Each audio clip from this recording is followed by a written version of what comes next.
1, 2, 1, 2, eh bien oui, ça fonctionne. Bonjour, bonjour à tous et bienvenue. Merci de votre présence. Je vous rappelle que pour les traductions français, arabe ou en anglais, des casques sont à votre disposition à l'entrée de la salle, donc n'hésitez pas à les demander juste avant de rentrer. Dans ce panel, nous allons parler d'un sujet éminemment important pour l'ensemble des États, le socle même pour la réussite sociale, économique, mais aussi politique, l'éducation. Rien ne peut se construire sans elle.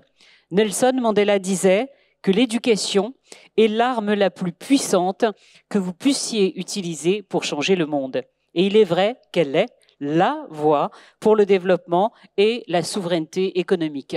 De nombreuses initiatives ont été lancées, tant au niveau national qu'international, pour améliorer l'accès à l'éducation, offrir des opportunités à toutes les classes de la société, privilégier l'égalité des chances. Les enjeux sont aujourd'hui énormes parce que de nouveaux critères entrent en jeu, comme l'innovation, les nouvelles technologies. Quelles sont les dernières tendances en matière d'éducation dans les domaines tels que la technologie, l'innovation et l'autonomisation des femmes? Comment relever ces défis? Comment les États peuvent atteindre des niveaux de développement plus élevés grâce à l'éducation? Nous allons en débattre tout de suite avec nos invités dans ce panel et je suis très fière, j'ai un magnifique panel avec moi.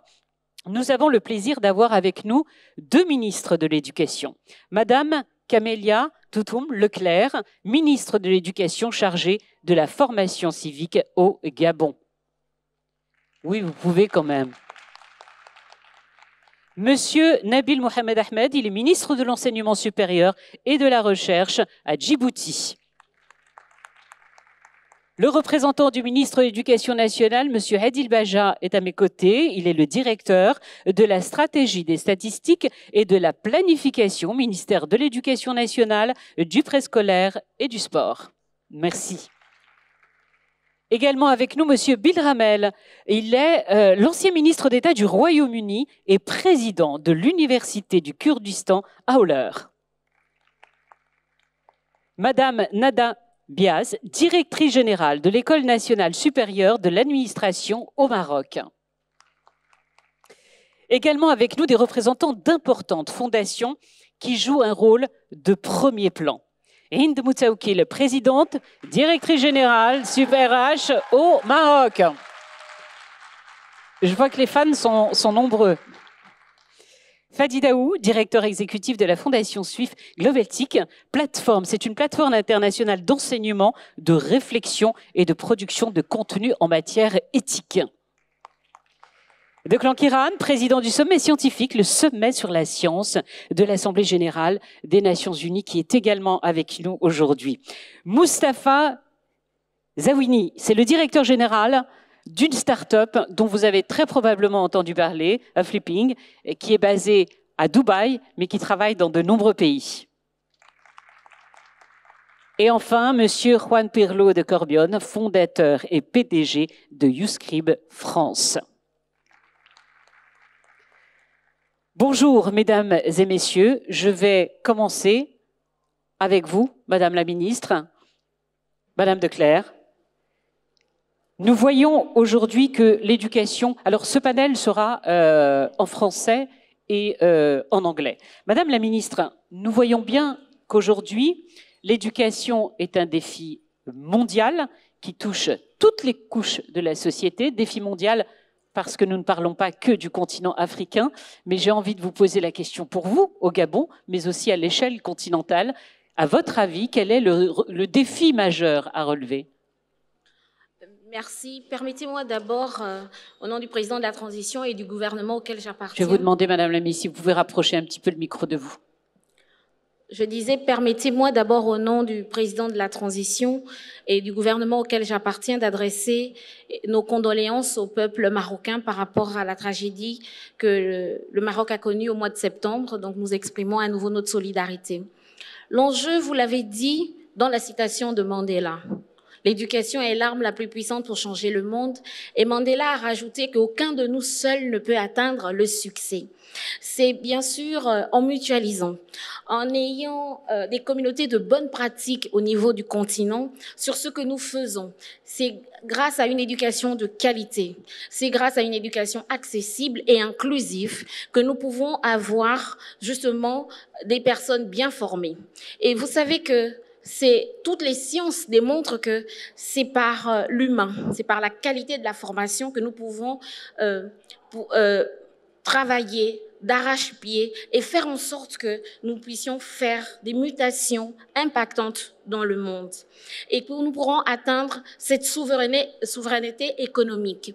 Et justement, en ce qui concerne le Gabon, c'est d'abord de pouvoir avoir des réformes pédagogiques novatrices. C'est pour ça que nous nous attaquons dès la petite enfance en introduisant par exemple le digital, l'anglais, dès le pré-primaire déjà pour les enfants.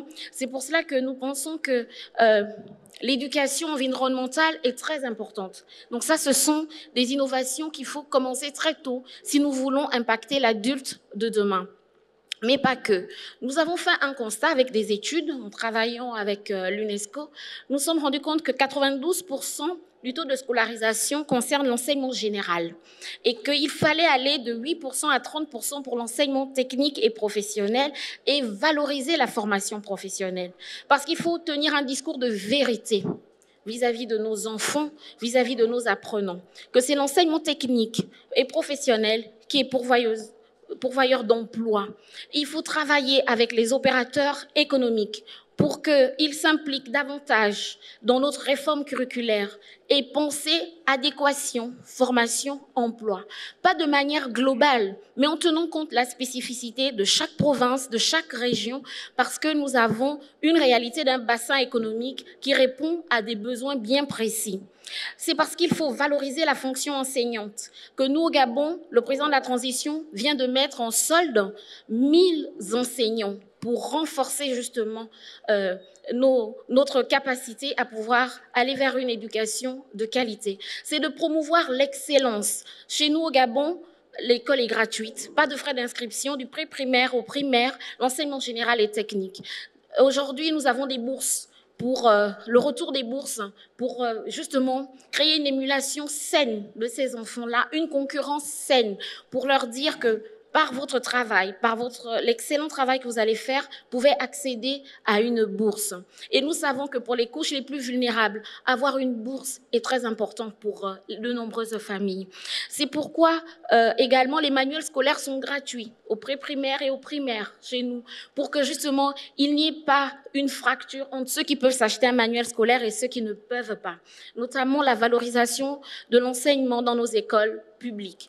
Et si vous me permettez, il n'y a qu'en partageant ces bonnes pratiques, en regardant ce qui se fait chez nous, en gardant les meilleurs d'entre nous sur le continent, éviter justement la fuite des cerveaux, que nous allons pouvoir exceller. Et en développant des coopérations sud-sud, parce que nous avons de belles expériences en Afrique, mais en ouvrant aussi au monde, à l'Europe, à l'Asie, pour qu'ensemble, nous ayons des personnes bien formées en Afrique et qui pensent au développement de l'Afrique d'abord. Merci, Madame la Ministre. Merci. Je vais poser les premières questions, mais je vous rappelle que, bien évidemment, juste après, c'est vous qui aurez la parole pour que vous puissiez échanger, bien évidemment, avec nos invités. Nabil Mohamed Ahmed, je rappelle que vous êtes le ministre de l'Éducation et de la Recherche à Djibouti. Comment, Madame la Ministre vient d'évoquer en large, les défis sont énormes, on le voit. L'investissement dans l'éducation est bien évidemment essentiel aujourd'hui. Le volet économique. Bonjour tout le monde et on remercie le Maroc pour cette invitation. Dans le sujet que nous abordons ce matin, vous avez parlé d'investissement. Comme la langue arabe, on lit de gauche à droite, je vais commencer par souveraineté. La souveraineté, pourquoi? Souveraineté, ça veut dire être indépendant. Être indépendant suppose qu'on a la capacité de réfléchir, de produire Or, l'éducation nous permet d'avoir cette indépendance, qu'elle soit au niveau des États, mais des États, c'est un ensemble d'individus. Et cet ensemble d'individus, si chacun de ces individus est indépendant, c'est l'État qui est indépendant. Et plus particulièrement les femmes dans nos pays. Une femme indépendante est capable, instruite, est capable de veiller tout d'abord à la santé de sa famille, mais également d'être indépendante par rapport à son emploi. Donc investir dans l'éducation, c'est investir dans la croissance et le développement d'un pays. Et je pense que les pays africains, tout à l'heure, la ministre, ça me permet également de faire la jonction avec ce qui a été dit, pour des pays, juste après l'indépendance, c'était le désert au niveau de personnes instruites, je dirais, parce que nous avons passé des époques coloniales où la formation n'était pas à l'avant-garde des priorités. Et nos pays, après les indépendances, ont investi énormément sur l'éducation. Et on voit les résultats aujourd'hui. Un petit pays comme Djibouti aujourd'hui, le taux d'inscription à l'école est presque de 100%. Donc cet investissement dans l'éducation permet en retour de rapporter et permet en retour le développement du pays. Maintenant, nous investissons sur quoi? Est-ce qu'il est intéressant pour nous de copier des modèles qui existent déjà ou nous réinventer? Nous réinventer par rapport à quoi? Par rapport à nos réalités. Je vais citer quelques exemples parce que je sais que le temps est très court. C'est d'abord d'identifier quels sont les chantiers aujourd'hui qui sont dans nos pays. Et ils sont énormes. Et quelles sont les opportunités? Je prendrai juste, pour faire le lien, par rapport aux technologies, au numérique, au big data, à l'intelligence artificielle. Je dis toujours, et ce n'est pas la première fois, que aujourd'hui, vous prenez un étudiant au fin fond de l'Afrique, au fin fond de Djibouti, à Harvard ou à HEC, chacun de ces étudiants, ils ne me démentiront pas, ils sont là, communiquent avec le même langage et utilisent les mêmes outils. On dit souvent, l'Afrique a raté la révolution agricole, industrielle, ce qui n'est pas totalement vrai d'ailleurs. Mais je pense qu'il y a aujourd'hui une véritable révolution qui est là, et sur laquelle on peut construire, sur laquelle il faut investir. C'est un chemin qui est tout nouveau, et cet investissement, en retour, je suis convaincu, peut rapporter énormément. Et puis, on doit travailler au niveau de cet investissement sur les compétences. La question n'est plus de travailler sur les diplômes, revoir nos maquettes, revoir. Ma collègue tout à l'heure et amie parlait d'une coopération sud-sud. Moi, je suis de quelqu'un de très ouvert sur cette question parce qu'on apprend beaucoup des autres. On apprend beaucoup des autres. Et je reste quand même aussi convaincu que la connaissance et la culture musulmane nous apprend qu'il faut aller la chercher très loin. Avec nos partenaires occidentaux, où la technologie et la science existent, comme dans le passé elle existait en terre musulmane, c'est de continuer à travailler sur le bien-être de toutes les populations, éviter les guerres. Parler en termes de développement. Je parlais tout à l'heure des changements climatiques, les gens ont tendance à oublier que c'est la pire des crises qui nous attend. Or, c'est une opportunité.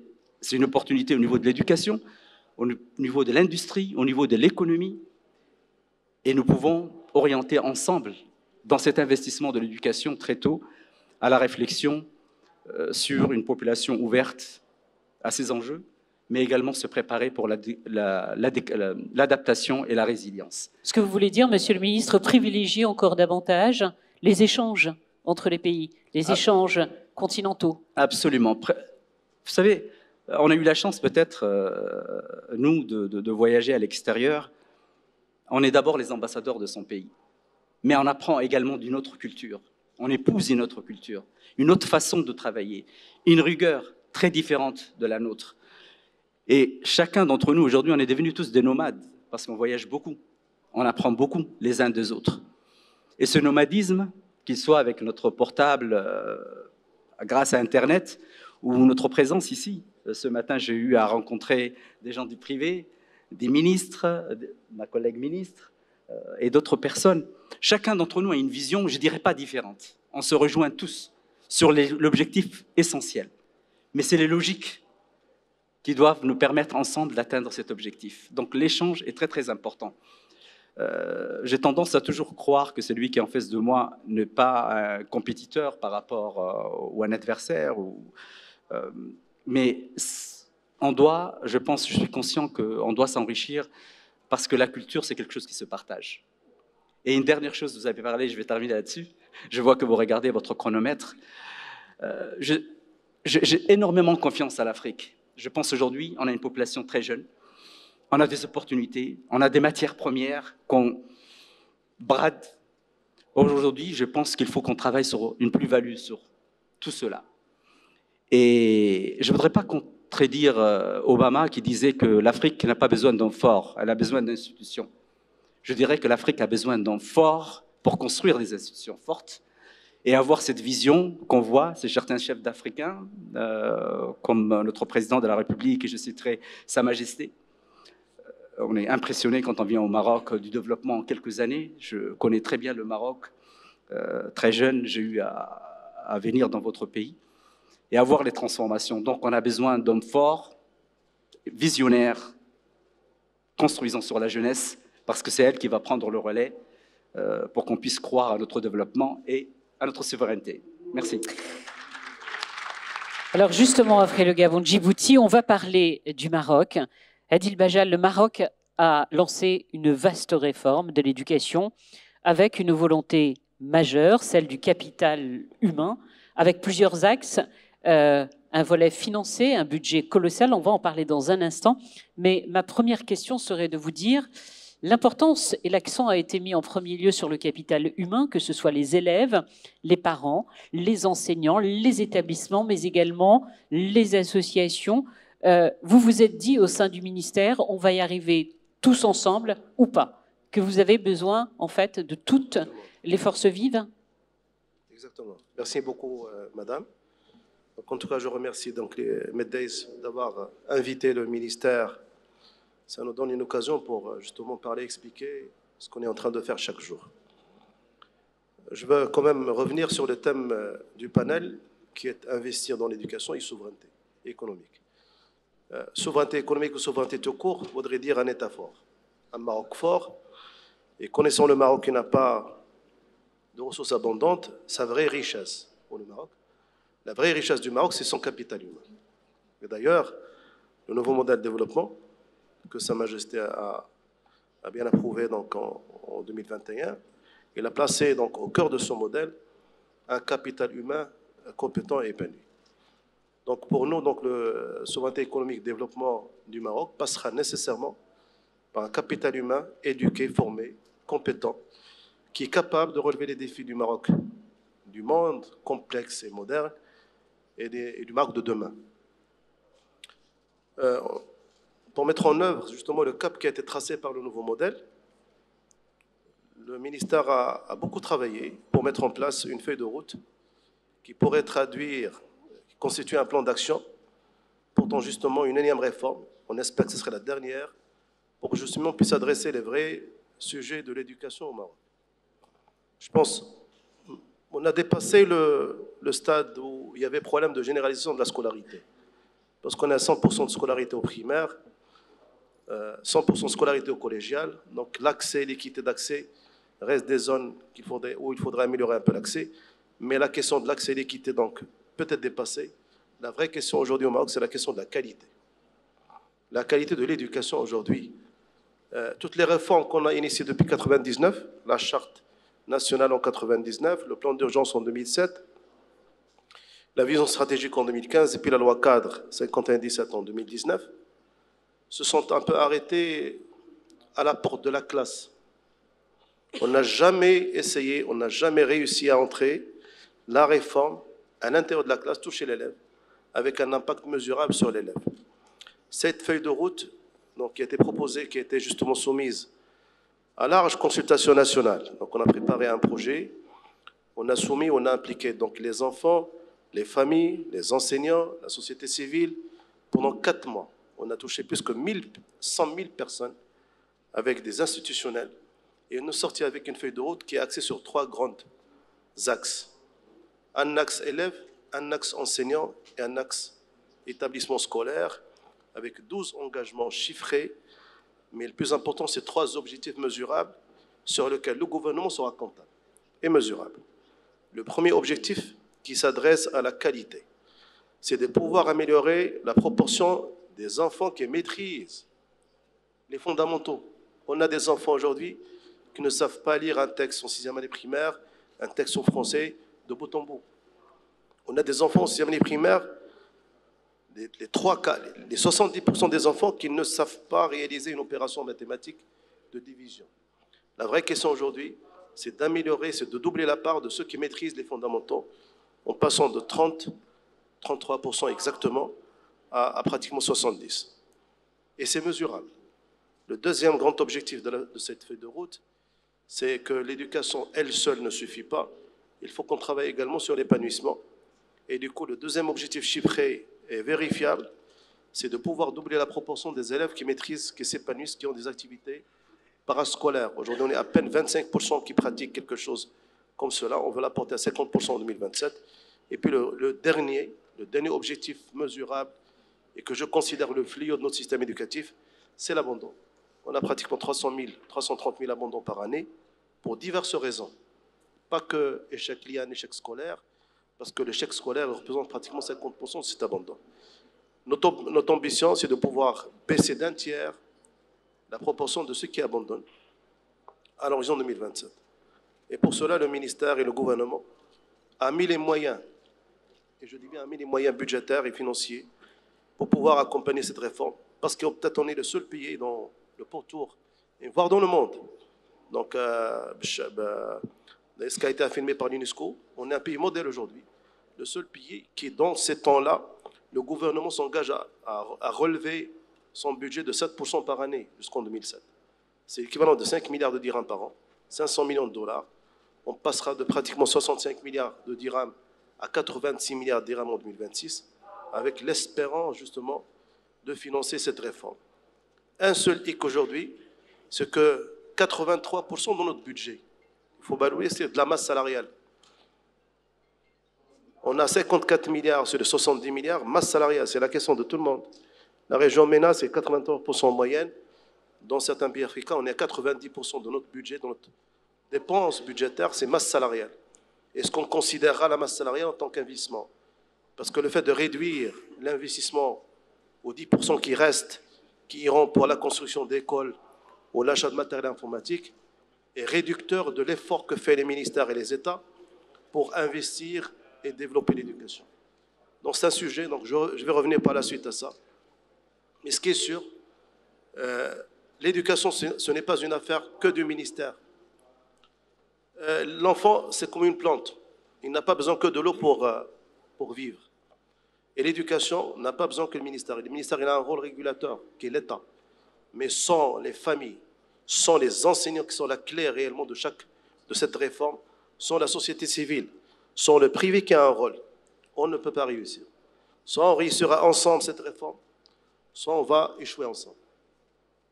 Merci. Beau message, celui de la plante, parce qu'elle résume beaucoup de choses. La réussite sociale, justement, on va en parler avec Bill Ramel. Alors, Bill Ramel, je ne vais pas vous poser une question, je vais presque vous demander, s'il vous plaît, et si vous l'acceptez, de raconter un petit peu votre histoire, parce que vous avez occupé plusieurs postes ministériels au Royaume-Uni, je le disais tout à l'heure, ancien ministre d'État, mais l'éducation reste votre cheval de bataille. Vous êtes un pur exemple de ce que peut permettre l'éducation et les portes qu'elle ouvre, puisque votre histoire est particulière. Vous avez été le premier membre au sein de votre famille à aller à l'université et vous vous dites aujourd'hui, et plus que jamais, convaincu de la capacité que l'enseignement supérieur peut transformer la vie de chacun, mais transformer également en matière de développement.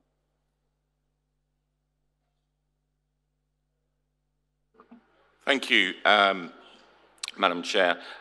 My perspective is driven from my own experience as a government minister, particularly a higher education minister, a university vice-chancellor, and running a university overseas in Iraqi Kurdistan. But as you say, my experience is also personal. I grew up in a poor working-class family, was the first person in my family to go to university, and ended up as a government minister and a university vice-chancellor. And that has convinced me that there absolutely should be no barrier to potential.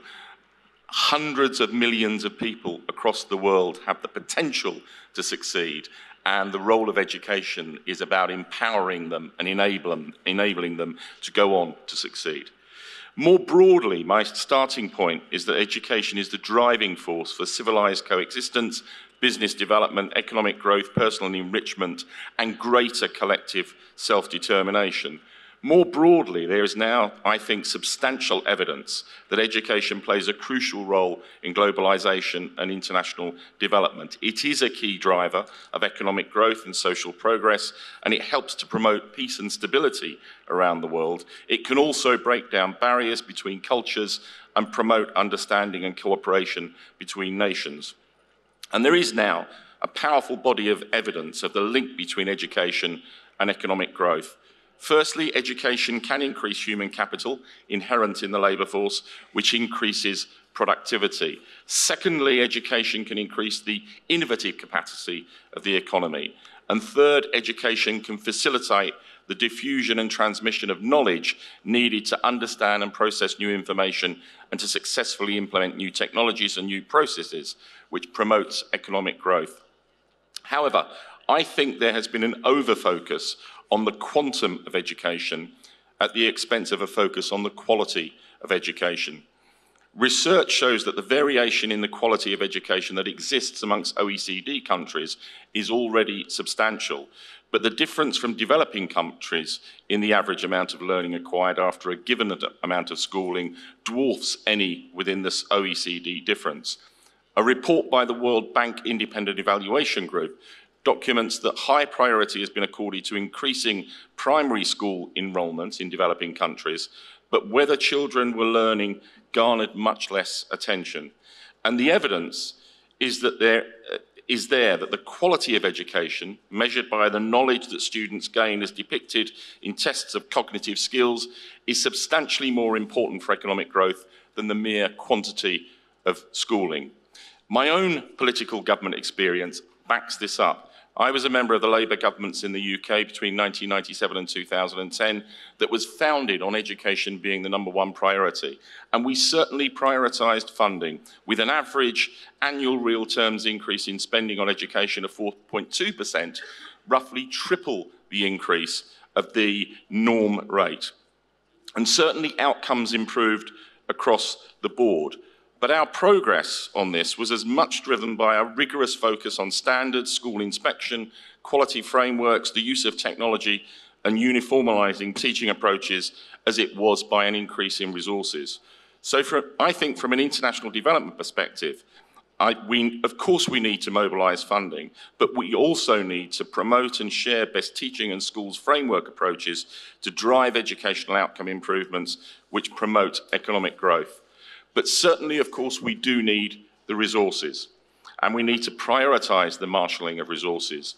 My previous Prime Minister, Gordon Brown, who is now the UN Special Envoy for Global Education, launched at the end of the last decade a $10 billion global funding for schools initiative backed by the UN and the World Bank to target the 260 million children not in school. We need this and other initiatives to be reinvigorated to drive forward progress, and particularly prioritising within that Africa. We also need to support the integration of tertiary and higher education into the development process, which undoubtedly helps to promote growth. The last SDGs had their focus expanded beyond primary and secondary education to include tertiary education, something that as a higher education minister I had strongly pushed for in the UK in our approach to international development. Because with the expansion of higher education participation, universities have acquired a larger potential for contributing to societal development. I think it's also the case that the internationalisation of higher education, with many more students from the developing world studying at universities in developed countries. That means that they go home with leadership skills in business, science, commerce and government, which contributes and reinforces economic growth within their own countries. So in conclusion, I think we need a whole system approach to funding and supporting education as a key driver of economic growth in international development architecture and infrastructure. And we need to drive that forward with real urgency because it has never been more important. Merci. Merci. Messieurs de Keren, vous présidez le sommet scientifique, le sommet sur la science à l'Assemblée générale des Nations Unies. Monsieur Ramel y faisait référence. Est-ce que, et qui met en avant de très nombreux volets, est-ce que vous pouvez nous dire quelles sont les dernières tendances justement en matière d'éducation, mais aussi peut-être nous donner quelques éléments sur les manières de les mettre en œuvre efficacement?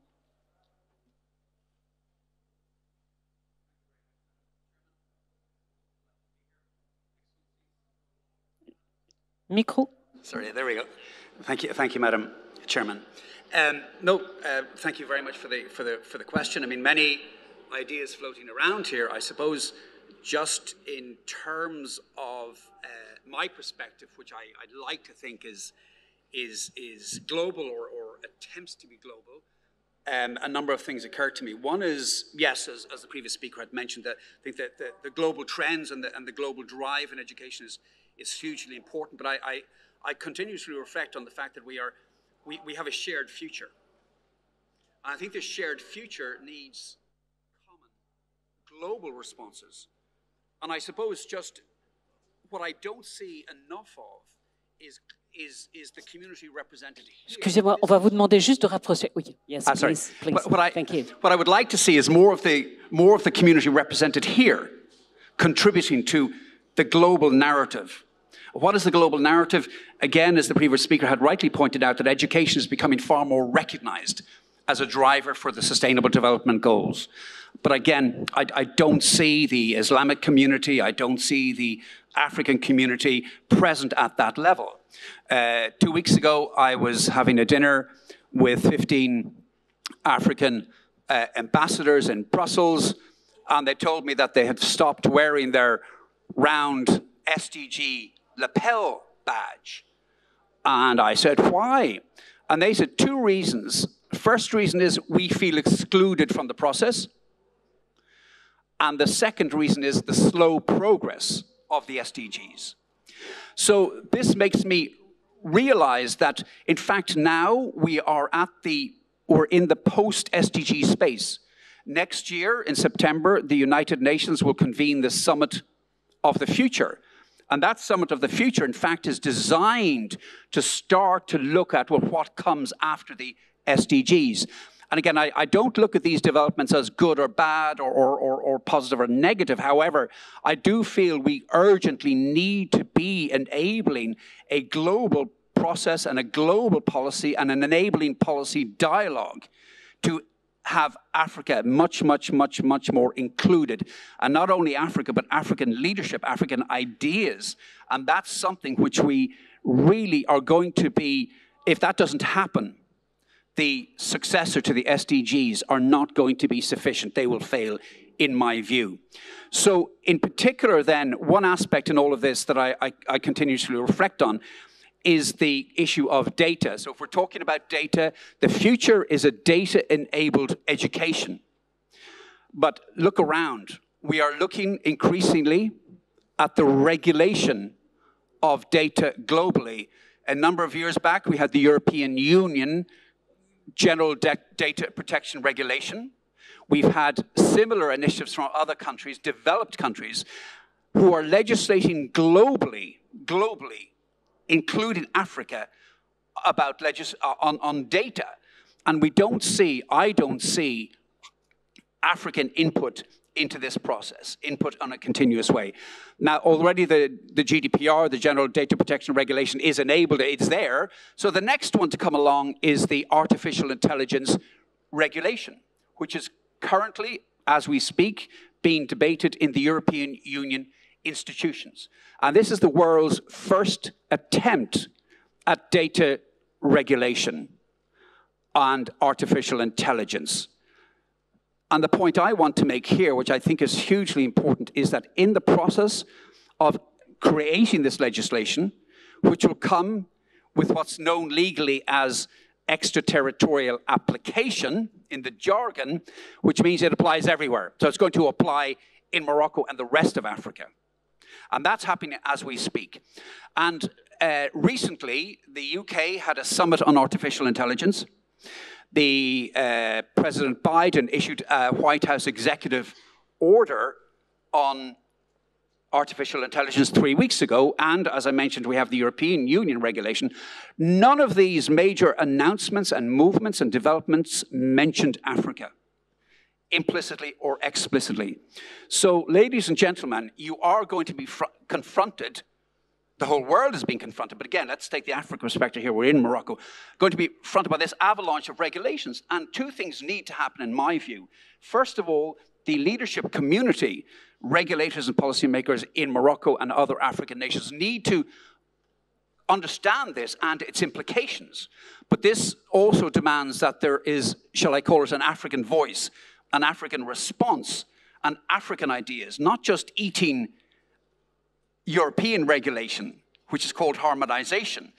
I'm not talking about that. I'm talking about leadership, ideas, and promoting leadership. And if we want to talk about an African... Juste pour excusez-moi, je vous interromps, mais juste pour que l'on comprenne bien ce que vous nous dites, soit est-ce que nous n'allons pas suffisamment vite, ou plutôt que nos voix ne sont pas nos voix africaines, hein, j'entends, je me mets dedans, et est-ce que c'est les voix africaines qui ne sont pas suffisamment entendues à l'international, ou est-ce qu'au sein du continent, il faut qu'on mette l'accélérateur? Madam Chairman, probably all of the above. I would particularly, in particular, I would point for the need for an African voice at global level in legislation emerging at the UN, in the United States. I think this is the best way to learn and understand the implications of these regulations on how this, because this will impact investment in education in future. This will affect how high technology companies will view investment in Africa. This will impact the skills agenda in Africa and what the education produces in terms of skill sets and skills people. This is all part of a unicum. So this is what I mean by the enabling regulatory environment. So that, and I suppose if there's one word I'd point to, it's leadership. It's leadership. And of course, African nations are I understand Morocco is working on it. This is terrific. But remember, the challenges here are global. It's a global environment. And I think what Morocco does, other African nations do, have to be part of this global development and have to lead many of the discussions. If you look at the area of climate and biodiversity, Africa has huge biodiversity. Africa can contribute enormously to the global biodiversity challenges through scientific leadership coming from tertiary education based on the education system in Africa. And the motto I have regarding legislation is no regulation without representation.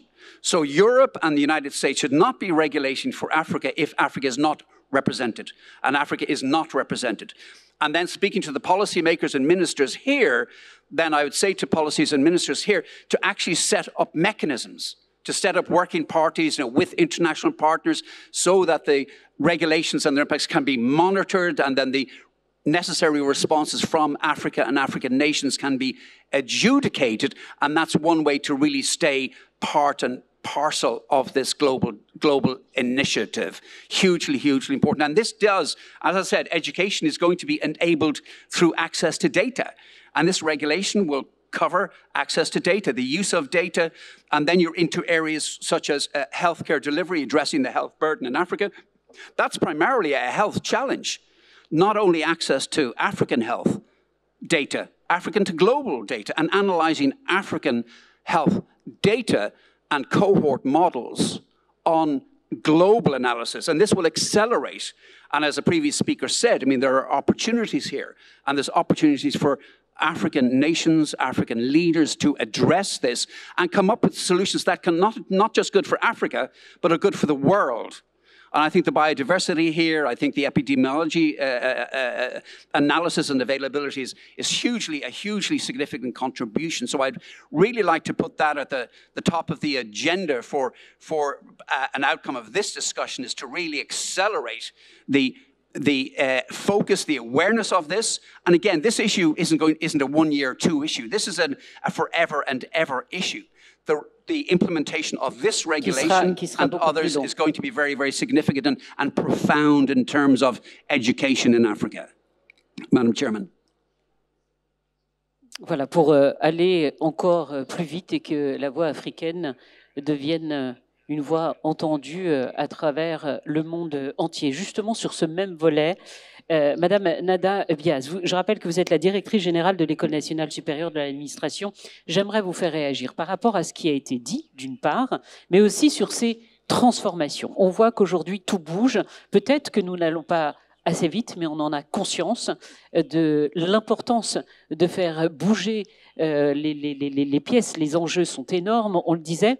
Sur ce nouveau paradigme et cette transformation, ces nouvelles tendances qui viennent d'être évoquées, j'aimerais vous faire réagir par rapport à ce qui vient d'être dit. Well, first of all, thank you for giving me this great chance to express one of my strongest convictions, because I strongly believe that no profound change would happen if it's not through education, and no economic development or sovereignty would happen without higher education and scientific research. And education is actually, and indeed, a powerful catalyst for profound societal change, for personal growth, because it equips individuals not only with knowledge, which is now accessible to many people, but with the critical thinking skills and the ability to challenge and reshape the world around them. So in this unprecedented VUCA world characterized with volatility, uncertainty, complexity, and ambiguity, the educational systems, as most of us have probably experienced, are not working anymore, and they are continuously challenged. So the paradigms of education transformations is unavoidable because of the evolving needs of employers, students themselves, and society. And because of my background or experience, professional experience as a former general director of a major business school in Morocco for 10 years, ISKE, and now as a current general director of l'École nationale supérieure d'administration, both pioneers in their fields, I would rather focus on higher education. Higher education today, of course, there are so many trends and new paradigms, and we can, I can talk about at least 6, 7, or 8 of them. Well, first of all, the learner-centered pedagogical approaches. And in this in artificial intelligence era, the student or the learner, because now we talk more about the learner than the student, is responsible, and he is the principal or the central actor of his own transformation. And the professor is not anymore someone who is transmitting knowledge, but it's someone who is mainly coaching. He's a mentor.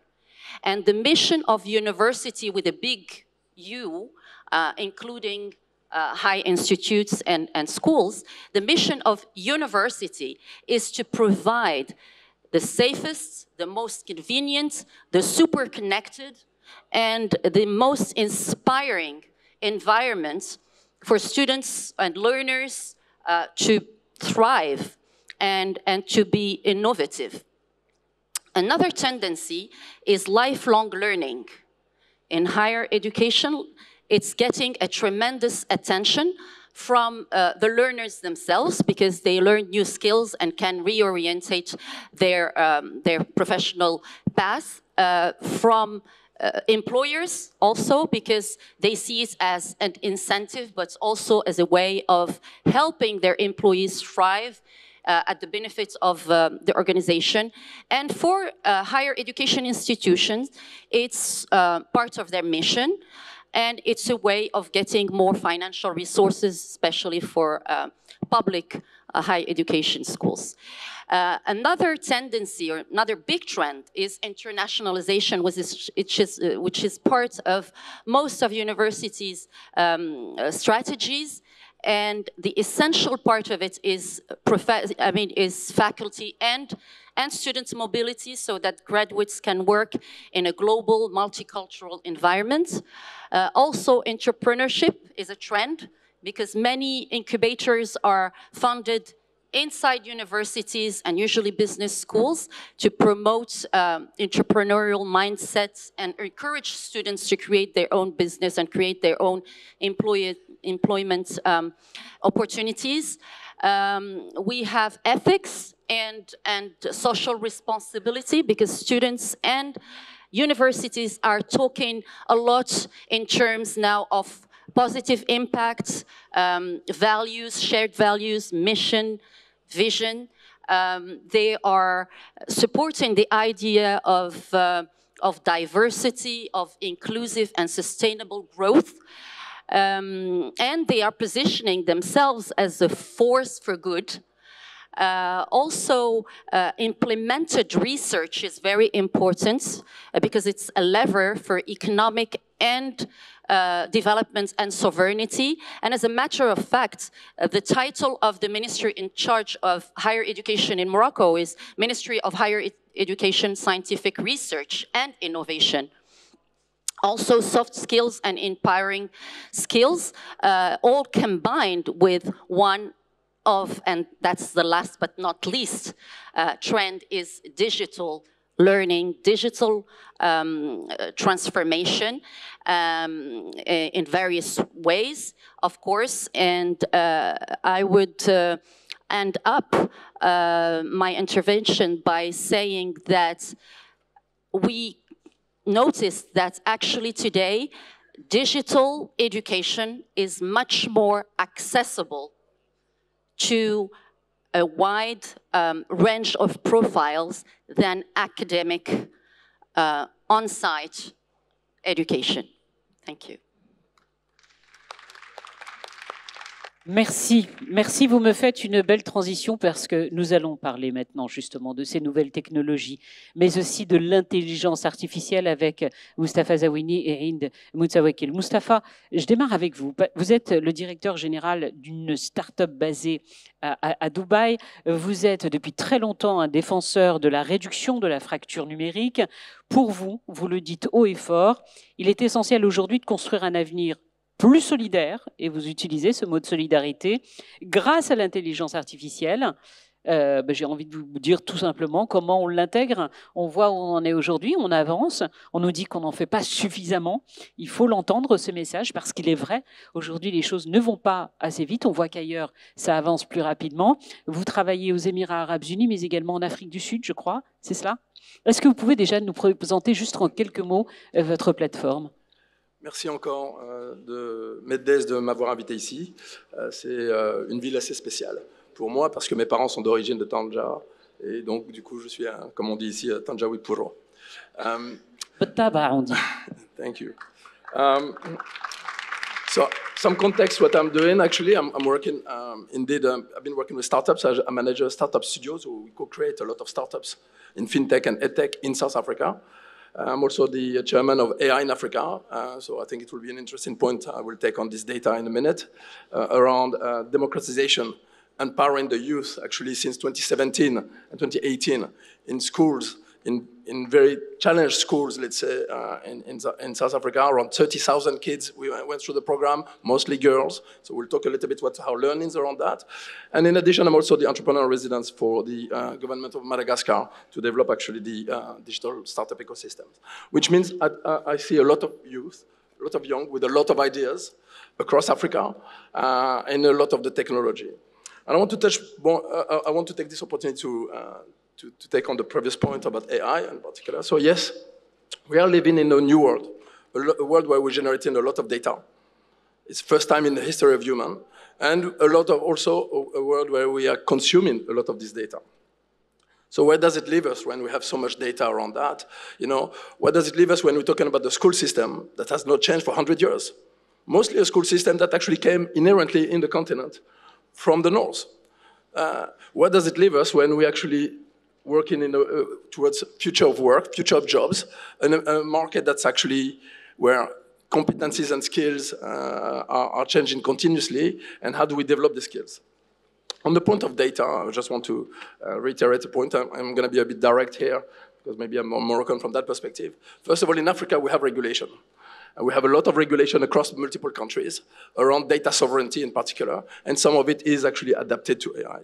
And second point, and this is maybe a little bit also because I'm a bit, it's not so, when you hear from Europe that we, giving us some lessons around AI and regulation, AI in the market itself is actually a two-horse race. Let's be very clear. It's on the one side the US and on the other side China. Europe itself is actually behind on a lot of activities. And in Africa, in some markets, and I invite you even to come to South Africa or more in Morocco, we have actually some regulations around some of these aspects that enable us actually to create and bring. But the challenge, you're right, the investment required to develop some of these platforms and some of these systems is going to be a challenge for some of our markets. So where do we fit in terms of that education? Quoting one of my friends, Dr. Boyce, Africa needs people who can solve problems. The ability to think strategically and analytically, have empathy, have people in communication skills, are self-motivated, optimistic, have strong work ethics, innovation, and the ability to work independently and in a team. So when we bring that together, right, we talk about education 4.0. And some of the aspects we talked earlier on, the trends that we saw around lifelong learning, when we talk about education 4.0, how do we integrate technologies such as AI, but also virtual reality, augmented reality? How do we integrate that into a very personalized environment, student-centric space? We're talking, therefore, about a few points, and I just want to make clear on that. One, adaptive learning styles, right? How can I embrace experimental and blended learning? In our case, we've been running a program for 7 years with schools around project-based learning as a support for the public schools, right? And we've seen tremendous impact on how to integrate these two things actually as communities participating and supporting the public sector. We talked about adaptive learning platforms, and I think we'll hear a little bit further on this.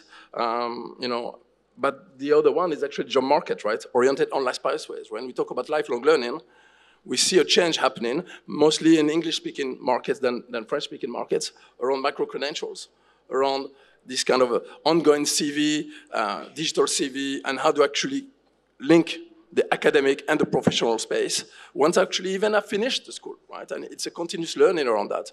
So our vision will be, from an Africa perspective, right, will be that we have an African passport that actually combine the skills competency to have like this skills platform that enable you to access immediately what skills do you need for the new type of job market. And we've been doing some kind of POCs on that in different markets. And the last important point that we've seen and how we engage that with different, creating actually dealing with societal challenges, right? It's about bringing industry and education together. In the context of Morocco, because it's kind of a project now that we're moving towards Morocco a bit more, we're involved with Injaz actually in developing AI-based programs that enable actually on the young population and digital nomads, in that case, actually young entrepreneurs.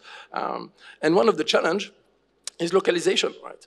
But it's also an opportunity. So for entrepreneurs here, for example, we're working on voice AI for Darija, right? So because we talked earlier about literacy and challenges around that. So when we think about the Africa approach to AI and how to include it, I think the case for AI is very strong in terms of how we integrating that into the education system. And I like the concept of human capital and the holistic approach that was mentioned earlier, because actually you need to first train the teachers. That's number one. You need to bring the parents in the equation because they need to feel, motivated, supporting their kids to move towards new areas, right? You need to develop curriculum that actually, in addition to the existing curriculum, that enable actually to adjust to new normal. So you need to be more pragmatic. And to be more pragmatic, you need to link, role models. You need to link project industries into the picture in order for them actually to be not waiting that they finish their education in order to actually access the job market. And you need to tackle, and this is an opportunity here, as you're growing up, you can tackle actually the challenges of the community by creating these programs that touch in actually, that can be implemented, and you can bring in research into that. So we've been doing that through, like I said, through different mechanisms. I'm quite happy to discuss about some of the learning that we have there, but the challenges, of course, are how do I bring this AI potential in education while I'm doing at the same time personalizing learning, supporting educators, as I mentioned. Well, this future of AI is actually uncertain because ultimately we're talking about a future that we don't know. So how do we prepare for that? How do education, whether it's actually in post-university or pre-university, how do I prepare for that? And it's, again, I come back to the point of the growth mindset, of these 21st century skills, and how do I integrate that as a holistic approach? So my point to that, and to finish on this, so Africa has a lot of ideas. Ideation is a process. We have a lot of talent. Maybe we cannot challenge on some of the number of patents generated by some of the markets, but we are very good actually creating use cases around applied AI. And in this case, the opportunity is to create localized use cases. As I mentioned earlier, local dialects, for example, is an opportunity that none of the platforms today are touching. Right? So the question or the challenge for us to participate in the journey is, do we want this use to be creators or do we want to be consumers? Thank you very much. Peut-être les deux, produire et consommer. Justement, avec Hind Moutaoukil, on va aborder ce volet-là. Je rappelle que vous êtes la présidente directrice générale de SuperH au Maroc. Vous êtes accompagnée, dans la salle, il y a plus d'une centaine de jeunes qui sont présents. Combien de nationalités? Alors, permettez-moi de saisir cette occasion pour justement les saluer. J'ai l'habitude de les appeler mes enfants. Je suis... Ils sont plus de 100 à m'accompagner, je suis venue en force. Et ils sont marocains, ils nous viennent de la République démocratique du Congo, ils viennent de la Côte d'Ivoire, ils viennent du Gabon, ils viennent du Togo, du Burkina Faso. C'est plus de 18 nationalités qui se côtoient sur les bancs de SuperH, Business School à Casablanca. C'est cette Afrique que j'aime. Et SuperH s'honore de contribuer à la vision de Sa Majesté, de promouvoir une jeunesse africaine innovante et pleinement tournée vers l'entrepreneuriat. Voilà, donc je pense qu'on est dans le sujet. Alors justement, vous avez la chance d'avoir eu plusieurs sons de cloche ici et là, que ce soit en matière d'équilibre, que ce soit en termes de capital humain, d'investissement. On a parlé des nouvelles technologies, de l'intelligence artificielle. On voit qu'aujourd'hui, soit on y va, voilà, soit on est producteur, soit on est consommateur, mais en tout cas, il faut qu'on y aille, quoi. Il faut qu'on fonce, si vous me permettez l'expression. Quel rôle clé peuvent jouer justement ces nouvelles technologies pour accélérer le développement économique? Parce que c'est bien d'en parler, mais c'est quoi la clé pour ouvrir les portes? Alors, il est vrai que ces thématiques nous invitent à une réflexion profonde sur la nécessité impérieuse d'investir dans l'éducation en Afrique. Et je crois sincèrement que l'Afrique a rendez-vous avec son histoire. Quelques chiffres, si vous me permettez, quelques chiffres qui me semblent assez édifiants. À l'heure à laquelle je vous parle, sur ce continent, un enfant sur 5 âgé de 6 à 11 ans n'est pas scolarisé. Un enfant sur 3 âgé de 12 à 14 ans n'est pas à l'école. Et le problème va en s'aggravant à fur et à mesure que les enfants grandissent, puisque c'est plus de 60% des enfants âgés entre 15 et 17 ans qui ne sont pas à l'école. Et d'un autre côté, on est face à une Afrique qui est la population la plus jeune. Je vous parle, mesdames, messieurs, de 400 millions d'habitants qui sont âgés entre 15 et 35 ans. Et qui devra être notre plus formidable atout. Concrètement, d'ici 2050, c'est plus d'un être humain sur 2 qui naîtra sur ce continent. Donc oui, investir dans l'Afrique n'est pas un luxe.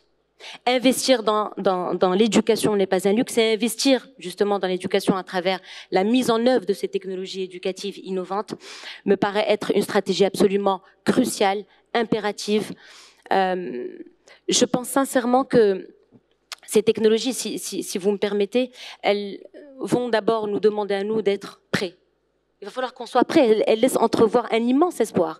Mais il va falloir avant toute chose que nous soyons prêts à les accueillir. Il va falloir avant toute chose que nous soyons prêts à changer nos stratégies éducatives et à changer nos mindsets. Alors, un rapide, très bref, si tu me permets, avec plaisir, allez-y. retour sur l'historique de l'émergence de ces technologies éducatives. Donc, très rapidement, ça a commencé au début des années 2000 à travers l'émergence de ces fameuses MOOCs, Massive Open Online Courses, qui ont permis effectivement une large diffusion de cours en ligne à un large public. Puis ça s'est poursuivi avec l'émergence d'applications technologiques éducatives qui ont permis effectivement d'engager les apprenants à apprendre de manière plus ludique, la réalité virtuelle, la réalité augmentée, et puis bien entendu qu'on s'accordera tous pour dire que la pandémie est passée par là et qu'elle a agi comme un réel catalyseur forçant une transformation. Un boom extraordinaire. Voilà. Je crois que le Maroc... si vous me le permettez, Hind, parce que là, on s'est retrouvé au pied du mur et c'était une obligation. On s'est retrouvé, on n'avait pas le choix. Exactement. Le Maroc a fait, je crois, en 2 ans ce qu'il aurait peut-être mis 10 ans, peut-être 20 ans à réaliser, et c'est absolument formidable. Alors, quid de ces technologies? Parce que finalement, ces technologies, elles transforment les salles de classe traditionnelles en un formidable et gigantesque portail d'apprentissage mondial et globalisé. Et je suis certaine que les adopter nous permettra effectivement de contribuer à cette accélération du développement économique sur notre continent. Et concrètement, qu'est-ce qu'elles nous permettront? Elles nous permettront de développer une éducation de qualité. Mais je vais peut-être vous surprendre. Je crois qu'à l'heure de l'urgence et à l'heure de ces chiffres que je suis en train de partager avec vous, qui sont absolument édifiants, je ne crois pas que ça soit le plus important. Elles nous permettront surtout de rendre l'éducation plus accessible, plus abordable et à l'échelle planétaire. Et tenez-vous bien, je vous parle d'une nouvelle ère. Je vous parle d'une ère de l'immatériel. Je vous parle d'une nouvelle ère, celle d'une économie fondée sur la connaissance, d'une nouvelle ère fondée sur le savoir et enfin peut-être offrant de nouvelles perspectives à nos pays du Sud. Alors, ces cours en ligne massifs ne sont pas seulement éducatifs. Ils sont d'abord économiquement avantageux, et puis surtout, ils répondent à une demande pressante d'une formation flexible et personnalisée. Je vous parle d'investissements qui représentent plus de 16 milliards de dollars. Et on s'attend à ce qu'ils représentent plus de 20 milliards de dollars d'ici 2025. Juste imaginons un instant que le Maroc investisse une infime partie de ces 20 millions de dollars, de ces 20 milliards de dollars. C'est près de 2 milliards de dollars que le Maroc pourrait investir dans des technologies. Juste pour... Et comprenez bien mon propos, je suis aussi venue pour partager un sentiment de frustration. Parce que... Je le disais à mon collègue de gauche, à monsieur le ministre du Djibouti, oui, cette jeunesse, elle a besoin d'espoir, mais il va falloir monter dans ce train qui est en marche. C'est quoi la frustration? Une frustration d'une réalité à plusieurs vitesses. Une frustration qu'il y a des forces vives qui vont agir et qui nous appartiendra, à nous, Africains, de monter dans ce TGV. Voilà, de ne laisser personne sur le bas-côté. De ne laisser personne sur le bas-côté. C'est précisément l'objectif de notre nouveau modèle de développement. C'est qu'on ne devra laisser personne sur le côté, et surtout en matière d'éducation et de jeunesse. Alors, ce que je suis en train de vous présenter, chers amis, c'est une révolution. Imaginez avec moi un instant une Afrique où les technologies ne sont plus un luxe, mais une norme. Imaginez avec moi un instant une Afrique où chaque enfant a le pouvoir illimité de l'apprentissage, sans aucune limite économique, sans aucune limite géographique. Voilà précisément ce que ces technologies pourraient nous permettre de débloquer comme potentiel. Bien sûr, et nous sommes en droit de s'interroger sur leur opérationnalisation. Bien sûr que nous sommes en droit de nous interroger, et je l'entends déjà dans la salle, à quoi va ressembler l'apprentissage au XXIe siècle. Nous sommes en droit de les remettre en cause, précisément parce que justement ce professeur qui a jusqu'ici toujours été le seul détenteur du savoir, ne le sera peut-être plus. Et alors, j'ai envie de vous dire, peut-être aussi que cette université qui a été le seul lieu de transmission, un lieu sain de transmission et de production du savoir, peut-être qu'elle ne le sera plus. Et alors? Peut-être aussi que nos campus universitaires n'ont plus de raison d'être. Mais il nous appartiendra ensemble de libérer ce potentiel des EdTech sur notre continent. Juste rapidement, pour conclure, je pense sincèrement qu'il faudra ensemble construire une approche stratégique intégrée, je dirais même une approche holistique, qui n'oublie personne, comme vous le dites, qui ne laisse personne sur le bas-côté. Il faudra investir dans les infrastructures, il faudra investir dans une culture numérique, il faudra investir, et ça a été dit, dans des modèles économiquement durables. Il faudra investir, Madame Biaz, il faudra investir dans la recherche et développement, il faudra investir dans la recherche scientifique, il faudra investir dans l'innovation. Je viens avec beaucoup de plaisir au Med-Days pour la première fois, et je viens aussi pour témoigner de cette urgence. Il faudra surtout que ces investissements soient capable de répondre à la nécessité impérieuse de répondre à cet enjeu majeur qui s'adresse à nous, Africains, de l'éducation pour tous comme un droit universel, fondamental et inaliénable. Merci beaucoup. Voilà, c'est un plaidoyer des plus clairs que vous venez de faire. Je sais, on vient de m'allumer le chrono, mais je vous préviens qu'on a démarré avec du retard, alors ne me mettez pas la pression d'Eva. Juste par rapport à ce que vous venez de dire, Hind, on va s'intéresser à 2 plateformes internationales où là, il n'y a déjà plus de frontières, il n'y a plus de bancs d'école puisque tout se fait où que l'on soit à travers le monde. Avec Fadi Dao, il est le directeur exécutif de la fondation suisse Global Ethics. C'est une plateforme internationale d'enseignement, mais aussi de réflexion, avec une particularité, celle de l'éthique. Vous pouvez nous expliquer? Merci, et merci pour l'invitation. Félicitations pour ce panel si riche, si réussi, avec un si grand nombre d'intervenants aussi. Je pense qu'on probablement on détient le record des panélistes dans cette conférence. Je voudrais commencer par la parole de Nelson Mandela que vous avez utilisée en disant que l'éducation, c'est l'arme la plus puissante pour transformer le monde. Je pense qu'on est nombreux, peut-être tous, on peut se mettre d'accord sur que c'est vrai que l'éducation peut changer le monde. Mais là où ça devient beaucoup plus compliqué, c'est quel monde nous voulons, quel changement nous voulons pour le monde, pour définir dans ce cas-là quel type d'éducation nous avons besoin pour le XXIe siècle. En fait, on est à un mi-chemin dans un processus international très important. En septembre 2022, l'année dernière, donc, les Nations Unies ont tenu la conférence ou le sommet mondial pour la transformation de l'éducation, septembre 2022. Et ce sommet est venu avec un rapport qui définit 3 grandes crises majeures auxquelles fait face l'éducation aujourd'hui. Ces crises sont les suivantes: l'inclusion, la qualité et la pertinence.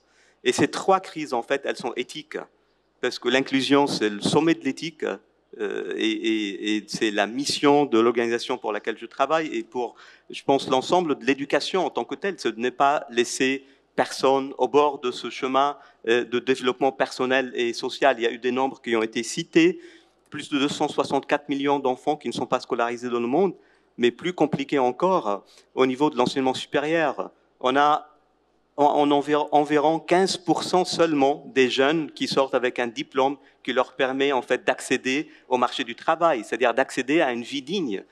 Seulement 15%. Et donc c'est très problématique sur ce niveau-là, au niveau de la question de l'inclusion.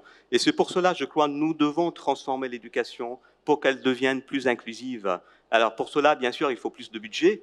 Malheureusement, nous vivons dans une phase dans notre histoire aujourd'hui où les budgets de l'éducation sont en train de baisser, globalement parlant, comparé au budget militaire, par exemple. On n'a jamais autant dépensé dans le monde depuis la Deuxième Guerre mondiale sur le budget militaire et sur les conflits, alors que les budgets de l'éducation, dans beaucoup de cas, dans beaucoup de pays, sont en train de baisser par rapport à ça. Et ça, c'est un enjeu énorme au niveau politique, au niveau international, et il faut, à mon avis, faire attention, ne pas seulement investir ou chercher de l'investissement au niveau de l'enseignement scolaire, c'est très important, mais si on éduque nos jeunes juste sur ce niveau-là, ils n'arrivent pas à accéder à un enseignement supérieur, ça veut dire qu'on a échoué notre mission. Deuxième enjeu, en fait, c'est la qualité, la crise de la qualité de l'éducation aujourd'hui. Je vais revenir et finir sur la question de l'intelligence artificielle et la transformation digitale.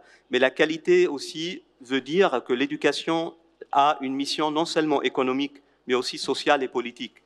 C'est la question de la transformation du monde qu'on veut voir devant nous. Si on veut voir un monde juste, plus inclusif, plus durable, ça veut dire qu'il faut que l'éducation puisse former des jeunes, en fait, à faire que ce monde soit plus inclusif, plus juste et plus durable.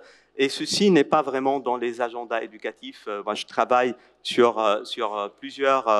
avec plusieurs pays sur cette question-là, et on voit qu'il y a encore beaucoup à faire pour transformer l'éducation d'une approche exclusivement ou quasi exclusivement économique, en lien avec le marché du travail. D'ailleurs, on n'aboutit pas vraiment aux objectifs qu'on se donne, vers une éducation en fait qui inclut une dimension à la fois sociale et politique dans cette perspective-là. Et enfin, la question de la pertinence, la crise de la pertinence, et bien sûr ceci est en lien avec la transformation digitale qui a été mentionnée. Je rentre de l'Indonésie. J'étais la semaine dernière en Indonésie en travaillant avec l'enseignement supérieur dans ce pays. Le premier souci que j'ai entendu des décideurs là-bas, c'est comment faire de cette transformation digitale un outil pour davantage d'accès à l'éducation, mais aussi davantage d'accès à la dimension globale de l'éducation à un marché global, et non pas et limiter les effets d'une colonisation digitale de leur propre société, de leur propre pays. C'est un enjeu énorme. Et là, on organise en juin l'année prochaine, je vous invite tous ceux qui sont intéressés par cette question, le sommet de leadership global sur la transformation de l'éducation à l'âge de l'intelligence artificielle à Genève en juin l'année prochaine. Et vraiment, j'invite tous ceux qui sont là, comme cela a été dit, nous avons besoin de plus de voix africaines, de plus de voix du Sud, parce qu'on a déjà les voix du Nord. Vous avez déjà un beau panel africain, hein, on va vous suivre. Monsieur et Madame la Ministre, l'invitation est lancée. Tout à fait. Nous avons besoin de vos voix, parce que c'est comme ça, je pense, qu'on peut influencer les décisions et les politiques de l'éducation internationale. Le sommet pour le futur, c'est dans 10 mois. Et la question de l'éducation, elle est une question majeure dans ce sommet-là qui se prépare aux Nations Unies. Et je rejoins ce qui a déjà été dit. On manque, en fait, on n'a pas assez de voix du Sud, et notamment du continent africain, sur des questions qui vont déterminer l'avenir de ce continent. Merci beaucoup. Message entendu. Même moi, je viens. Juan Pirlo, on va prendre un dernier intervenant et ensuite je vais demander déjà les micros pour qu'on puisse avoir un échange. Et je vois qu'il y a quand même pas mal d'étudiants qui sont avec nous, leur donner l'opportunité aussi d'échanger avec nos invités. Juan Pirlo de Corbion, vous êtes le fondateur et PDG de YouScribe France. C'est comment la qualifier? D'une bibliothèque monde, ouverte à tous, avec une particularité, elle est accessible, pas chère, parce qu'on a parlé de beaucoup d'argent. Merci beaucoup pour l'invitation de l'Institut Amadeus et pour cette introduction. Je voudrais juste saluer la mémoire d'un grand éditeur marocain qui nous a quittés il y a quelques jours, qui s'appelle Abdelkader Retnani, et qui nous a fait l'amitié de nous soutenir depuis le début dans le développement de la bibliothèque numérique en streaming YouScribe. Je voudrais juste vous faire le récit d'une expérience entrepreneuriale en reprenant beaucoup de termes qui ont été évoqués par mes prédécesseurs ici, l'accessibilité, ne laisser personne au bord du chemin. Parce que, est-ce que vous serez d'accord avec moi, vous ici, comme moi d'ailleurs, on a eu de la chance. On a pu avoir accès à la lecture, aux connaissances. On a des parents qui nous ont aidés, on a pu étudier à l'étranger. Bref, cet accès était possible pour la plupart d'entre nous. Mais quand on y pense, dans beaucoup de pays africains, et pour beaucoup de gens, cet accès aux connaissances n'a pas été possible aussi facilement pour des questions de prix, on y revient. Le livre est cher. Pour des questions de localisation géographique, quand on habite à la campagne, et dans des pays notamment très étendus, voilà, l'accès à l'éducation, l'accès à l'école, l'accès à la bibliothèque, souvent voilà, n'est pas simple. Et je voudrais donc partager cette expérience d'entreprise, qui sait, pour donner à ceux qui nous écoutent une envie d'entreprendre aussi, en complément de l'action publique, s'agissant de l'éducation. Vous apportez voilà, le récit d'une expérience de bibliothèque en streaming, par laquelle, comment, avec des moyens simples, les nouvelles technologies, on parvient à résoudre, partiellement toujours, des problèmes compliqués d'accès aux connaissances. Voilà, j'ai eu cette chance-là. Je suis d'autant plus heureux d'être au Maroc pour en parler, puisque le Maroc est notre principal pays. Merci au Maroc. En termes de développement, YouScript, c'est une bibliothèque qui réunit des millions de références en livres audio, en presse, avec une seule vision, que chaque mobile puisse devenir une bibliothèque de poche à un prix accessible. Il suffit d'essayer, vous verrez. C'est 5 dirhams la journée. Voilà, j'allais vous demander le prix. 5 dirhams la journée. C'est l'idée que par-delà toutes les frontières, et notamment en y associant des éditeurs africains, tous les contenus puissent être facilement accessibles sur n'importe quel appareil et de façon illimitée. Les nouvelles technologies, donc, et je le vois aussi en Afrique où on se déplace beaucoup, on a atteint le cap de près d'1 500 000 abonnés. Je pense que le cap des 2 millions d'abonnés sera franchi en juin. L'Afrique a des opportunités extraordinaires en termes de capacité d'accélération et d'inventivité. Et je pense, les jeunes qui sont là de Super H, je pense, peuvent en témoigner, que l'Afrique fait des sauts de grenouille dans plein de domaines d'activité. Et s'agissant d'éducation, a énormément de savoir-faire et d'inventivité pour inventer des nouveaux modèles, en particulier d'accès à l'éducation. Il y a aussi un autre aspect, c'est que faciliter la lecture pour tous doit s'accompagner d'une facilité de publication par tous. Il y a énormément de production intellectuelle dans les pays africains qui, contrairement à d'autres pays, n'ont pas l'occasion, ces contenus, d'être édités par manque d'existence et de puissance de la filière édition. Le numérique permet à tous les écrits d'exister facilement sans devoir spécialement passer par la case de l'impression du papier. Et ces nouvelles technologies permettent à des industries nouvelles de se développer, de se créer. Il me vient, pour terminer, je vais vous demander, mais très rapidement, s'il vous plaît, parce que le chrono, vous le voyez devant vous, et je voudrais avoir juste un tout petit peu de temps avec la salle pour échanger avec vous tous. Vous avez une bibliothèque pour 60 000 habitants en moyenne au Maroc. Vous avez une bibliothèque pour 1 250 000 abonnés en moyenne au Nigeria, par exemple. Espérons que les nouvelles technologies permettent de réduire cette distance. Et je terminerai par une petite citation que vous connaissez peut-être, qui m'impressionne beaucoup, de Kafka. La lecture est une hache qui brise la mer gelée en nous, et notre contribution veut s'inscrire dans cet objectif. Merci. Merci. Je vais demander, s'il vous plaît, des micros dans la salle, si c'est possible. juste ici, là-bas, et j'en ai 3 de l'autre côté. On peut avoir des micros, s'il vous plaît? Vous savez quoi, pour aller plus vite, après je vais me faire...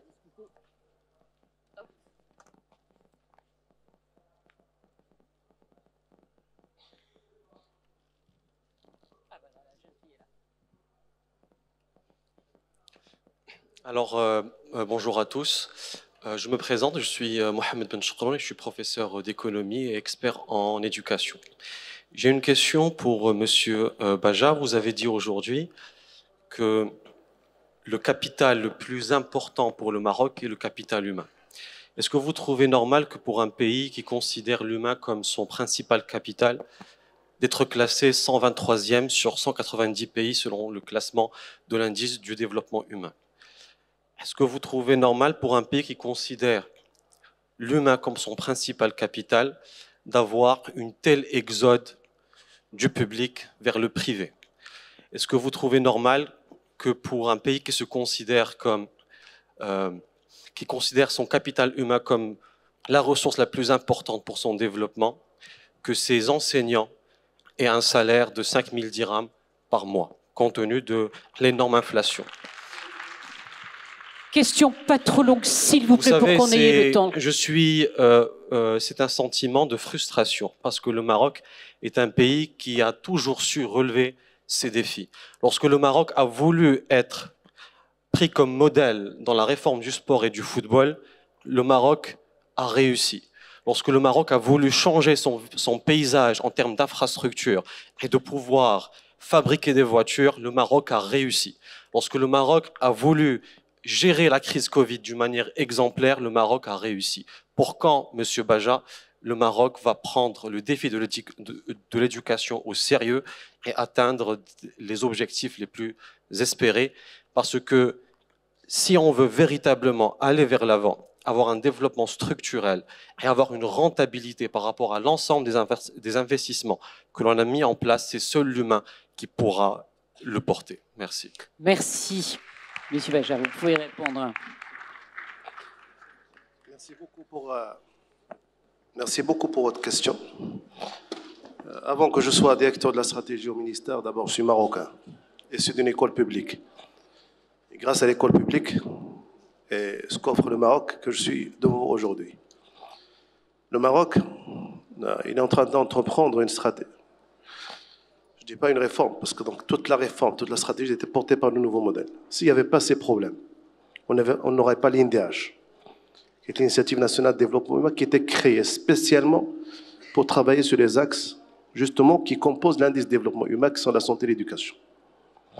Si on n'avait pas ce diagnostic, on n'aurait pas justement tout l'essentiel, l'axe majeur du nouveau modèle est porté sur le capital humain. Justement, tout le monde est conscient. Même Sa Majesté l'a dit dans plusieurs reprises, je pense on a assez de diagnostic, il faut qu'on travaille. L'axe, la stratégie étant fixée, la feuille de route qui est un plan d'action quinquennal à l'échelle d'un gouvernement est fixée. Aujourd'hui, il y a toute une distance entre les idées et les résultats. Donc, on n'a pas de crise d'idées. On sait très bien ce qu'on voudrait faire. On est en train de travailler sur le préscolaire parce qu'on estime que la clé de la qualité des apprentissages, c'est le préscolaire. On est parmi les rares pays au monde d'avoir choisi, d'avoir rendu obligatoire une scolarité préscolaire de 4-5 années, sachant que l'UNESCO, donc on est en train de parler de 5 ans seulement. On est parti en 2018 de 46% de taux de préscolaire, qui est à dominance urbaine. Aujourd'hui, cette année, on est à 81% de taux de scolarité, avec une majeure partie qui est rurale. Ça, c'est la clé de demain pour pouvoir travailler sur ces apprentissages. On a, parmi les rares systèmes au monde, ce qu'on appelle l'appui social. Aujourd'hui, on paye les familles pour laisser leurs enfants être scolarisés. C'est le programme Tessir. Ça coûte à l'État 270 millions de dollars. C'est 2,6 millions d'enfants qui bénéficient d'un appui social financier direct qu'on est en train de remplacer avec le système de ciblage, avec le registre national. On a plus que 1000 internats, sans parler des Dar Talib et Taliba, pour justement permettre à nos enfants dans les zones rurales d'être scolarisés. Cette réforme qu'on est en train de, ça fait 2 années qu'on est en train de l'engager. Je ne parle pas du financement. Mais cette réforme, elle est en train d'apporter du changement. L'impact sur l'élève. C'est la première fois, et je dis bien c'est la première fois, qu'une réforme porte en son sein la mesure des apprentissages. Parce qu'on tous parle de la qualité, comment l'apercevoir.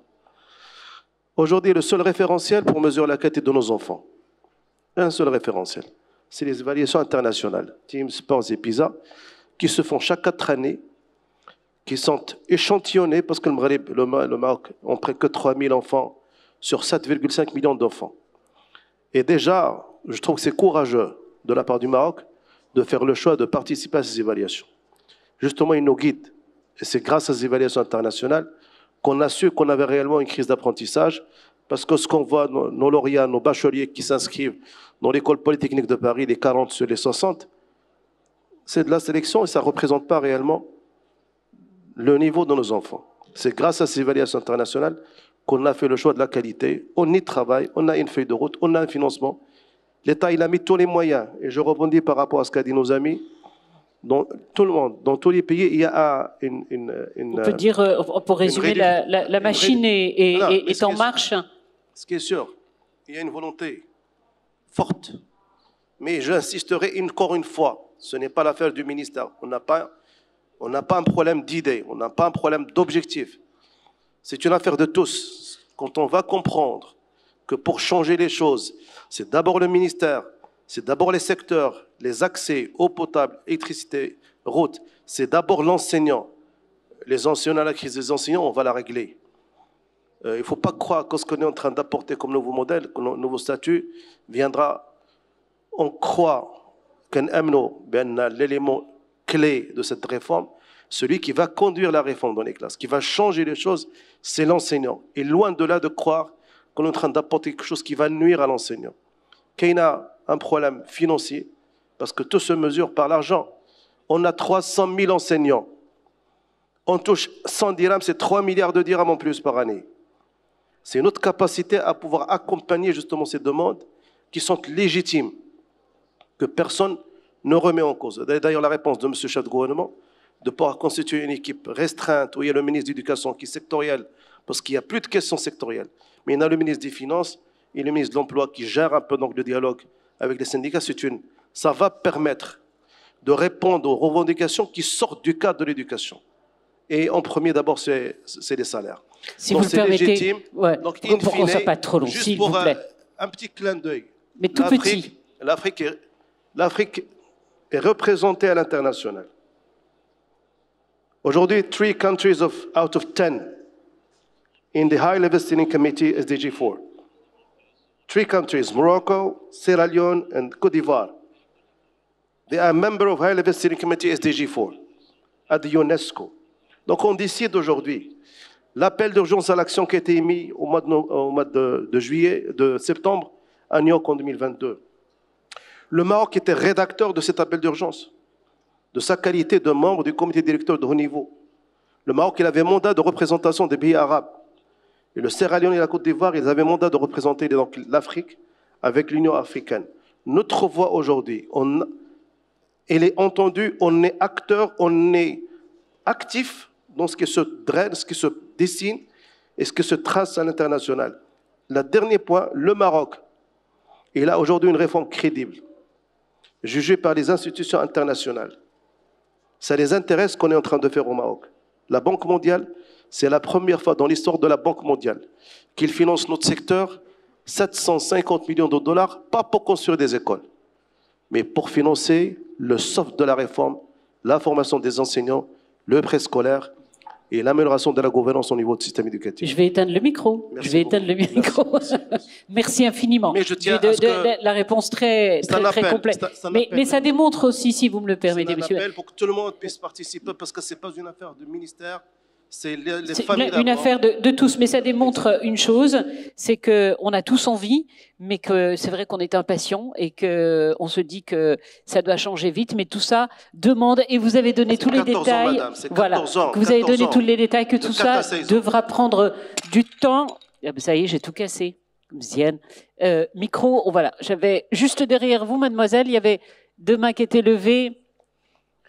Juste une précision, on ne fait pas que Maroc, hein. On a des intervenants du monde entier. Alors. Mademoiselle.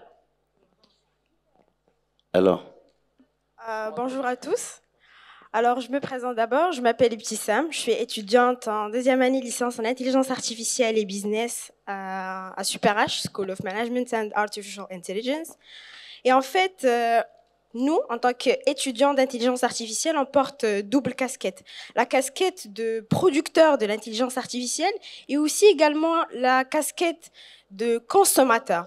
Et en fait, en tant que consommateur, on voit que, bon, pas tout le monde qui consomme l'intelligence artificielle comme il le faut. Genre, il y en a qui peut-être consomment l'intelligence artificielle d'une manière aveugle. Et en fait, ma question est par rapport à ça. Comment le continent en fait africain, les pays africains, envisagent-ils intégrer ces technologies dans les systèmes éducatifs pour améliorer l'apprentissage ? Parce que là, aujourd'hui, avec la présence de ChatGPT et pas mal de plateformes, on est dans la triche, on est dans plusieurs choses. Et en fait, je veux savoir qu'est-ce que les pays africains ont préparé pour travailler avec l'intelligence artificielle et pour améliorer notre apprentissage. Merci. Merci à vous. Je prends une deuxième question, je pense qu'il va se rejoindre, juste le jeune homme, et après je vous donnerai la réponse. Oui ? Hello, yes, I'm Dana Gisler, and I'm from Liberia.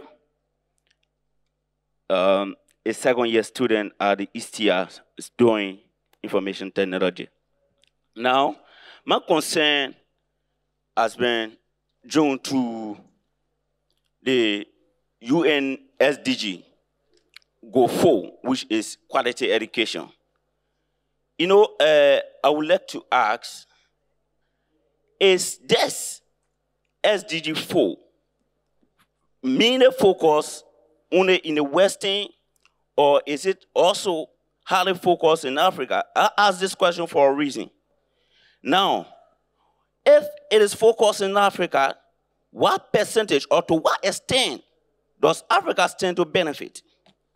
Now, I ask the question because nowadays, if you observe in Africa, you experience many youth, many students leaving Africa to go into the Western world to obtain quality education, which of course they believe that having obtained education from the Western world, coming back to Africa, they will stand a chance. That's one. Again, we spoke of the artificial intelligence. Why it is good that we introduce the artificial intelligence in the education system? But also, I would like to ask, have we considered that this artificial intelligence could also bring a negative impact in our education system? How? One, there is a possibility that the artificial intelligence it brings low quality of employment. Because if I'm a developer today, one AI could somebody can just put a question in an AI, they can get result of a result of what they want to do. Rapidement. And after, they can get, just implement and they get done. Two. Please. On prend juste... Yes, just a minute, Yeah, just a minute. Two. You see, I mean, a wicked students, there's an AI called ChatGPT.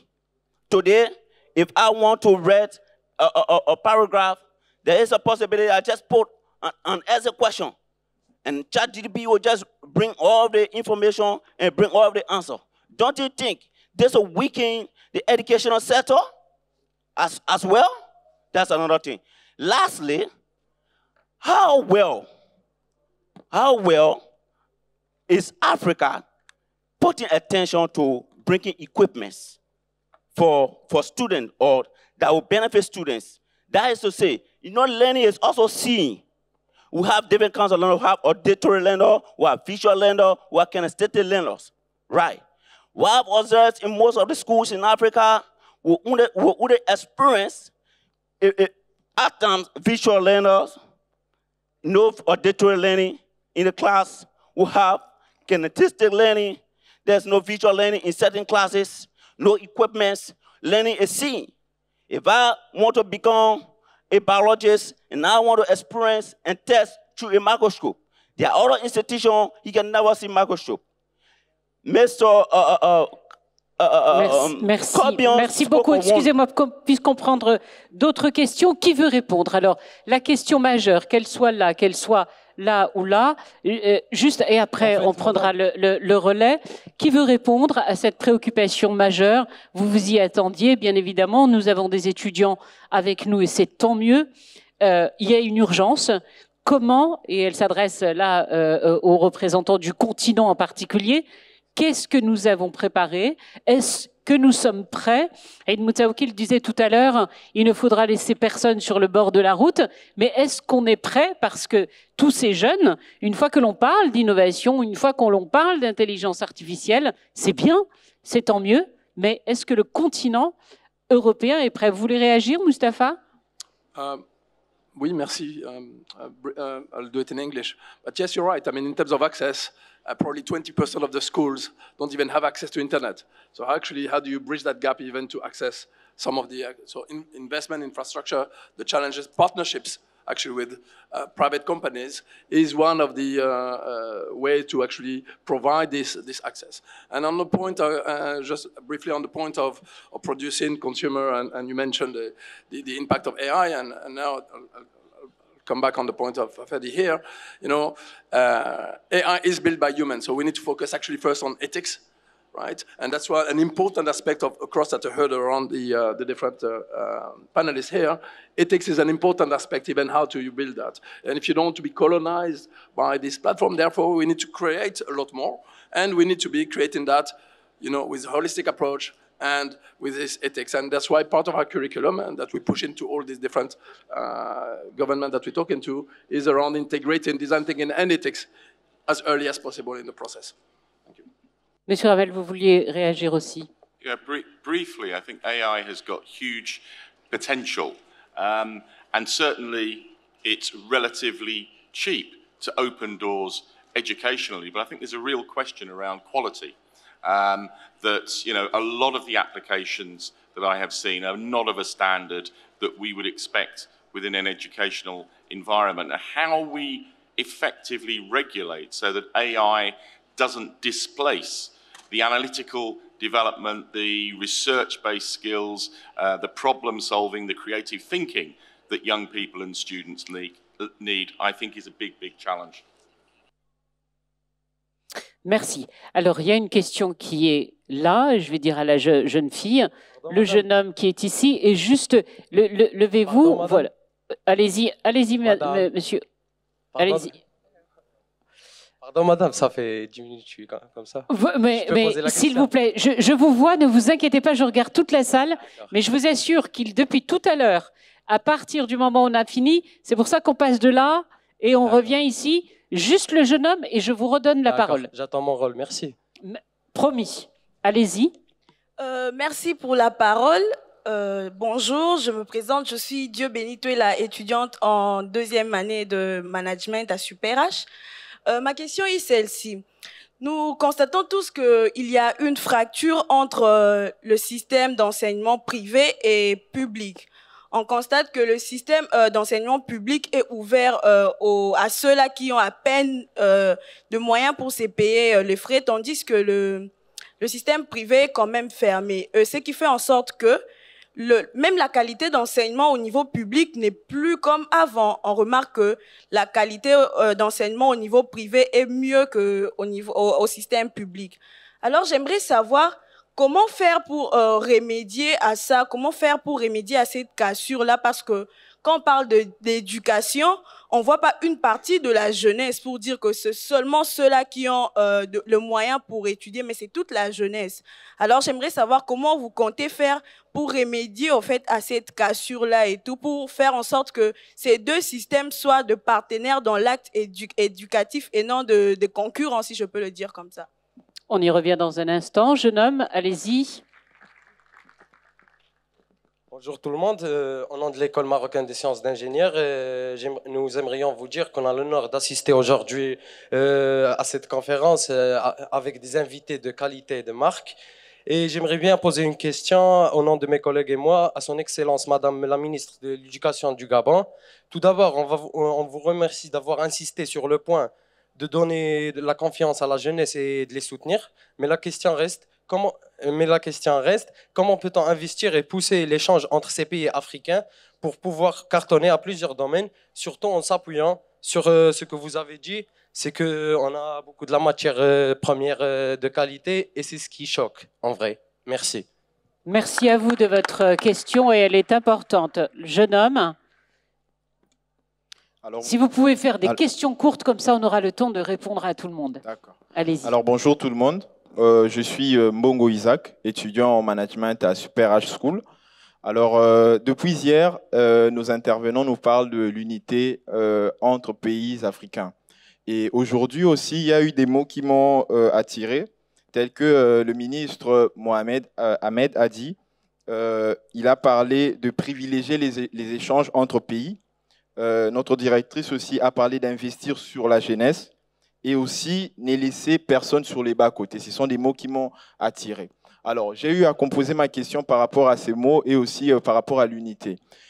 Si aujourd'hui on doit parler de l'unité en Afrique, il y a le plan éducationnel où on doit plus miser parce que, pour donner la forme à une plante, c'est la plante qui est en croissance. Alors, nous qui sommes jeunes, nous qui avons encore la possibilité d'être, où on peut améliorer, où on peut donner la forme, c'est là qu'on peut plus investir. Alors ma question est de savoir, ma question c'est plus dirigée vers nos autorités, nos chefs, nos ministres. Comment l'Afrique peut faire afin que entre pays africains d'apporter son aide? Car Nelson Mandela a dit un jour, la société la plus prospère est celle qui assure le soutien même aux plus vulnérables. Alors, comment nos dirigeants peuvent apporter le soutien à ceux qui sont encore sur les bas-côtés? Y a-t-il une politique qui peut faire en sorte qu'aujourd'hui, les nations qui ont des pas en avance puissent apporter l'aide à ceux qui sont en arrière? Ou encore, il faut seulement que nous qui étudions dans des pays étrangers, que nous puissions retourner dans nos pays afin de reproduire ce qu'on a vécu à l'étranger? Voilà, servez de l'expert. Très belle question. Bravo pour votre intervention. Alors, je vais donner la parole à Madame la Ministre, puisque vous avez été interpellée sur le sujet, et vous également, puisque vous avez parlé d'échange. Tout d'abord, à la première question qui a été posée, à savoir comment on fait le lien entre le public et le privé. Nous avons parlé, et ces jeunes ont raison, de l'égalité des chances depuis tout à l'heure. Comment on peut y parvenir? Merci à tous ces jeunes pour leurs questions. Je vais vous demander de rapprocher un petit peu votre micro, s'il vous plaît. Oui, j'étais en train de remercier les jeunes pour leurs questions tout aussi pertinentes. Justement, il ne faut pas qu'il y ait de fracture entre l'enseignement public, les écoles publiques et les écoles privées. Pourquoi ? Parce que d'abord, on parlait d'éducation équitable, on parlait tout à l'heure d'éducation inclusive et accessible à tous. Il faut investir davantage justement dans ces écoles publiques pour qu'on puisse avoir des infrastructures de qualité, avoir les enseignements de qualité et bien sûr avoir aussi des partenariats avec des écoles, notamment à l'international. Dans mon propos tout à l'heure, je disais qu'il faut rapprocher l'école des familles en investissant dans les infrastructures, en réhabilitant déjà nos écoles et faisant aussi des acquisitions parce qu'il y a des endroits où il y a déjà des infrastructures qui sont créées mais pas utilisées pour en faire des établissements scolaires.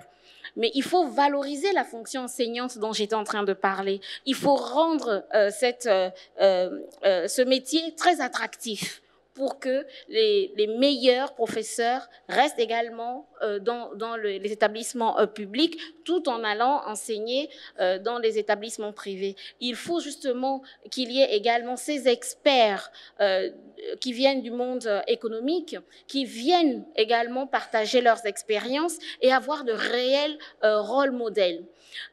Tout à l'heure, deux autres étudiants ont posé la question, comment on maintient le lien mais c'est par la coopération. Je vais vous prendre un cas, le Gabon, que je connais le mieux, en termes de formation des formateurs dans l'enseignement technique et professionnel et même dans la formation professionnelle. Nous venons au Maroc pour approfondir notre formation. Et quand ils terminent cette formation, ils rentrent au pays. Et nous avons investi dans des grands centres de formation professionnelle aujourd'hui, de grandes technologies pour permettre à nos enfants de se former et de créer des passerelles entre la formation professionnelle, l'enseignement technique et professionnel et même l'enseignement supérieur. Il faut qu'on arrive à se décomplexer. Je tiens à le dire, pour une Afrique forte. Je pense que ça, vous pouvez l'applaudir, parce que c'est vrai que notre problème aussi, il est un peu là, il est général. Madame la ministre, vous m'excusez, parce qu'on vient de m'alerter qu'on est en train de déborder, mais il y avait une question qui vous interpellait, il y a Madame Diaz aussi qui voulait... on me dit, mais vraiment, que je dois refermer, mais on va quand même répondre à ces jeunes. Vous avez lancé une perche, monsieur le ministre, en parlant d'échanges, et je pense que ça a parlé à beaucoup de jeunes ici, les échanges et la mobilité estudiantine qui a besoin, et ce jeune homme vient de vous le dire, c'est bien, il est dans un pays étranger, mais après, il aimerait retourner dans son pays et lui aussi pouvoir partager ses expériences sur cette notion. Et je vais vous demander d'être très court, comme d'habitude. Merci. Juste en un mot, vous m'avez interpellé tout à l'heure sur la question de l'investissement. Une phrase. Vous savez que je voudrais que tout le monde retienne, et surtout par rapport à la question qui a été posée au représentant du ministre de l'Enseignement supérieur ici, présent. Winston Churchill disait la chose suivante. Si vous trouvez qu'investir sur l'éducation coûte cher, essayez l'ignorance. Ça résume tous les efforts que font nos gouvernements, malgré leurs moyens, de construire. Je pense qu'on ne serait pas ici si nos États n'avaient pas investi sur nous. On est en train de construire un continent, on le fait progressivement. On ne peut pas se comparer aujourd'hui aux États-Unis, on ne peut pas se comparer à l'Union européenne. On est en train de construire, mais on y arrivera. Ça, c'est la première question. Je parle de la mobilité maintenant. Concernant la mobilité,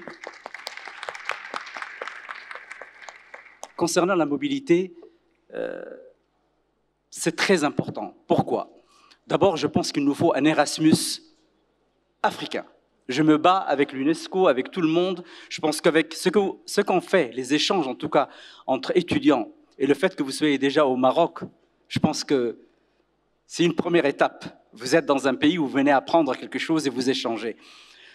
Au niveau de Djibouti, nous avons par exemple un centre d'excellence pour la logistique et le transport. Nous nous sommes battus pour qu'il y ait, et c'est un exemple que je cite qui pourrait être dupliqué partout et qui existe certainement, pour que l'Éthiopie, la Somalie, le Yémen, qui suit actuellement des problèmes énormes, qu'on puisse accueillir des étudiants. On leur donne une bourse de 600 €, ce qui est énorme, pour qu'ils puissent venir faire chez nous l'ingénierie et le master en logistique et transport. Donc c'est quelque chose qui a déjà commencé. Au niveau de la mobilité, nous avons également, au niveau de l'Observatoire pour les changements climatiques que nous recevons, et là j'invite également s'il y a des étudiants marocains qui souhaitent postuler, on a mis en place un certain nombre de bourses. Au niveau des chercheurs, tout à l'heure, Mme Hind a été vraiment, je dirais, la personne qui a défendu le plus l'investissement sur la recherche.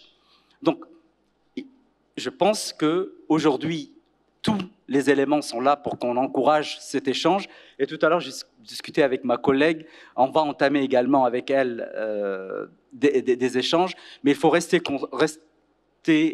conscient que nous sommes en train de travailler sur un projet d'Erasmus africain. Et là, j'invite les gens qui sont là pour nous aider à le rendre réaliste et réalisable.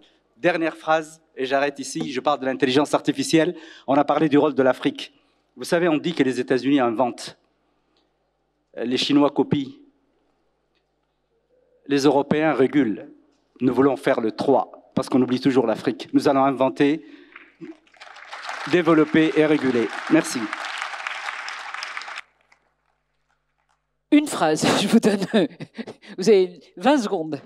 Désolée, on a débordé, Madame Diaz. Désolée, mais je ne peux pas ne pas réagir par rapport à la stigmatisation et le jugement de valeur qualité cassure public-privé, parce que ça ne rend pas hommage à un système, en tout cas éducatif marocain dont je suis issue, à 100% pur produit marocain, depuis le primaire jusqu'à une école sélective du secteur public qui est l'ISCAE, l'université. des collègues ici qui sont probablement formés dans le secteur public, le lycée de Ben Grir, d'où viennent ces étudiants, si ce n'est ces élèves, si ce n'est du public. Polytechnique est rempli de personnes qui viennent du public. La sélectivité par la méritocratie et également du public. Et je pense que c'est quand même un secteur qui accueille 95% des 1,3 million d'étudiants qui étudient au Maroc. Le privé, en tout cas dans l'enseignement privé, aujourd'hui représente 6%. Ils font un excellent travail, certes, mais on est loin encore d'une prise de relève par le privé. Donc, on a quand même intérêt à valoriser le travail extraordinaire qui est fait aussi bien au public qu'au niveau du privé. Et je pense qu'il ne faudrait pas faire cette stigmatisation public-privé parce qu'aujourd'hui, en tout cas dans ce qui est enseignement supérieur, la balle est largement dans la sélectivité du secteur public que je pense doit être applaudie. Merci infiniment à vous tous. Je sais que vous êtes debout, mais on m'a demandé de clôturer. Est-ce que ça a répondu à votre attente, déjà, les réponses qui ont été faites? Ça a répondu? Allez-y. Je vais me faire tuer, mais allez-y. Je me mets debout, comme ça on comprend que... Mais très rapidement, s'il vous plaît. Madame. Bonjour tout le monde. Je suis Bouchard, Guy Roland Junior, étudiant en deuxième année de management. Et ma question est pour Madame la ministre de l'Éducation nationale du Gabon, Madame Ntountoum. Nous étudiants, nous constatons, d'ailleurs vous avez abordé ce point, nous constatons une fuite des cerveaux en Afrique, dans notre très beau continent. C'est la raison pour laquelle nous étudiants, nous posons la question, Madame la ministre. Qu'est-ce que vous avez mis en place, qu'est-ce que vous proposez au Gabon pour éviter cela et permettre une insertion rapide et, dans le secteur du travail au Gabon pour nous étudiants à l'étranger? Je crois que vous avez déjà un peu répondu à la question parce que tout à l'heure, la question se rapprochait beaucoup en fait, justement les étudiants étrangers pour revenir et le partage d'expérience. Je crois que Madame la ministre a déjà, c'est exactement ça, hein, c'était le volet. Je vous remercie infiniment à tous. Merci énormément à nos invités. Je pense qu'on peut les applaudir quand même, tous. Merci de vos interventions, des plus riches. Et puis peut-être que certains d'entre vous, je crois qu'il y a des journalistes pas mal qui vous attendent aussi, mes confrères et consoeurs. Merci encore.